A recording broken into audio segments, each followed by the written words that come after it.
We're here at one of the newest skate parks in North Carolina. This is the Mooresville skate park. Now this park used to be like a prefab park. It's been here for quite a while, but last year the city of Mooresville decided to tear it down and completely give us a brand new skate park. It's almost the size of a skate plaza. It's actually pretty crazy, and so far I'm really liking it. This skate park really does have a little bit of everything. They have some massive like street league style obstacles, and they also have some baby ledges and some small rails. So really you can come skate this park whether you're a beginner or intermediate or an advanced skater. For the tour, we're just going to start right where you enter the park, and then we're just going to branch out from there. There are so many different directions we can go in, so we're just going to start right at the front.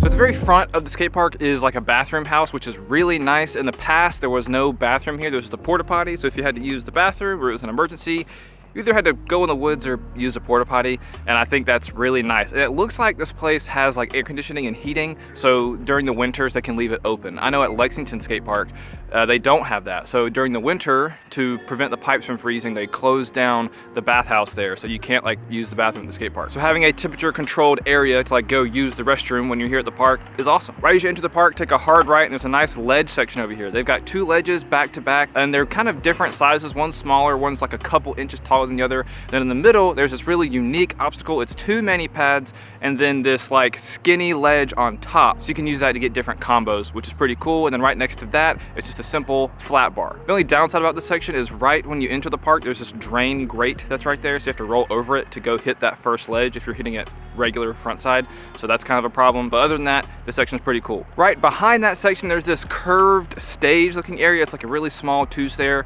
and then there are ledges on each side that you can hit. This obstacle is cool, but there's not enough run up to actually hit these ledges. You have to immediately throw down your board, and then like you're ollieing within like a second. So there's not really a lot of space to do that. I suspect that people are gonna go up the bump and skate it like a bump to ledge, but even then, after you land, there's like no room. You're running right into a gate. I literally saw a guy my first day here who ollied up that, and he wasn't the best skater, but he ollied up. He was practicing ollieing up that bump, and you know, slipped out and then just fell right into the bleachers right off the edge of this. So it was kind of scary because his whole back just like landed right in the bleachers. So I can already see how this section is going to be a real problem. Not very thought out. They should have expanded this more, because then you could have skated that little stair set and then had more time to hit the out ledges. So this section is going to be a little weird. Right next to that is this double mani pad. I really like this. There's a round mani pad on top and then an oval mani pad like attached to it. So you can get like step up manuals. I'm not the best at manuals, but I would like to get something on this today. It's pretty cool. We're just gonna keep going straight past that. There's a flat section with bleachers.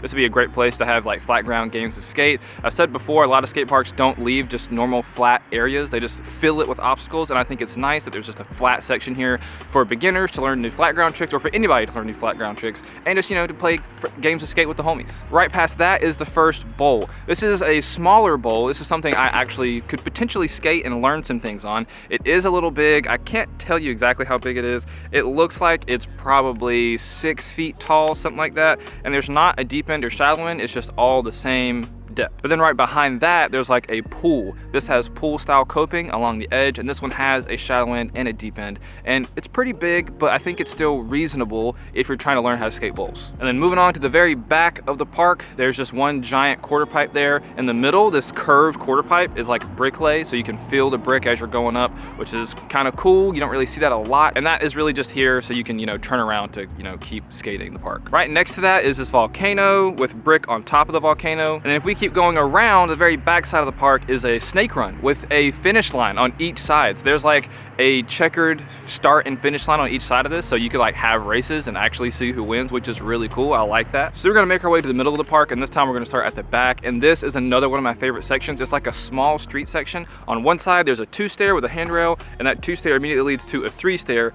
My biggest downside about this though is these are fat stairs. They are not normal size stairs, and I don't know why skate parks keep doing this. Why not just make it a normal size two-stair and a normal size three-stair? That three-stair is so long because it's so fat, but it is skatable and doable, so if you want to skate some stairs, they're there for you. There's also an angled mani pad or hubba, and then there's like a round rail on the other side, and again this leads down into that third stair set. Right past that is this like hip obstacle. It's like this big obstacle. On one side there's a hip, there's this like bear trap rail, I think that's what that's called, and then there's an A-frame rail along with like an A-frame frame, launch ramp, and things like that. And then this final section I want to talk about, this is the section I will probably never be hitting, is like the street league section is what I'm going to call it. This section is massive. It has a 3-flat-3, a giant handrail, a giant hubba. It's got this bump to rail, and it is steep and it is big. It is probably almost as tall as me if you're standing at the bottom. It is massive, and you're never gonna see me skating that, but I've already seen people tray flip it, hard flip it. It is insane. Some people around here are crazy, but you probably will never see me skate that. And if I do, I'm probably just gonna ollie the stair set. So that's most things. There's still a couple of smaller obstacles that I missed, but I mean, you can see in the drone footage, you can pause it and look at anything you want. You can see what the whole park actually has. Park's not perfect. There are a couple of gripes I have. It's really hard to get to some obstacles because everything's just kind of crammed together. I anticipated the park being just a little bit bigger, not having more obstacles, but just having more space to spread out. I feel like as soon as I land a trick, I'm running into the next obstacle. And I know they were trying to fit as much as possible in here in like a small amount of space, but I think they could have probably taken out a couple of things and just made the things that were there even better. But today I want to set a challenge for myself, minus that street league section. I want to try to get one trick on each obstacle. Now this might not happen. I might skip a couple because there are just so many things here to skate, but I do want to try to get something on everything. So with that, let's grab my board and let's go skate this park.